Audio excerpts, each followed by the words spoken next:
పెద్ద అడవి ఉండేది. ఆ అడవి గుండా ఒక నది ప్రవహిస్తూ ఉంది. ఆ నది ఒడ్డున ఒక పెద్ద రావి చెట్టు మీద ఒక పాటలు పాడే డేగ నివసిస్తూ ఉంది. ఒకరోజు డేగ విశ్రాంతి తీసుకుంటూ ఉంది.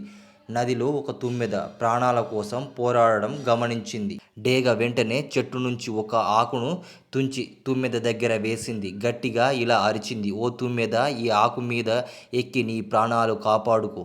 తుమ్మెద ఆ ఆకుపై ఎక్కింది. ఆకు నెమ్మదిగా ఒడ్డుకు కొట్టుకొని వచ్చింది. డేగ తన ముక్కుతో ఆ ఆకును పట్టుకొని సురక్షితంగా నేలపై ఉంచింది. తుమ్మెద డేగకు కృతజ్ఞత తెలిపి అక్కడి నుంచి ఎగిరిపోయింది.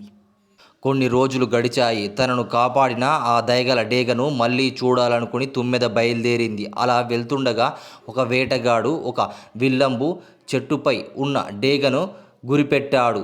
తుమ్మెద చూసింది. డేగ మాత్రం తనను రాబోయే ప్రమాదం గమనించలేకపోయింది. తుమ్మెద ఆలస్యం చేయకుండా అదే సమయంలో వేటగాని కాలి మీద గట్టిగా కుట్టింది. తుమ్మెద కుట్టడంతో వేటగాడు ఒకేసారి ఉలిక్కిపడ్డాడు. బాణం డేగకు తగలకుండా పక్క ఉన్న మరో చెట్టుకు తగిలింది. ఆ శబ్దానికి డేగ అప్రమత్తమై వెంటనే అక్కడి నుంచి మరొక చెట్టు వైపుకు ఎగిరిపోయి ప్రాణాలు కాపాడుకుంది. తుమ్మెద డేగ దగ్గరికి వెళ్ళింది. డేగ తుమ్మెదకు కృతజ్ఞతలు చెప్పింది.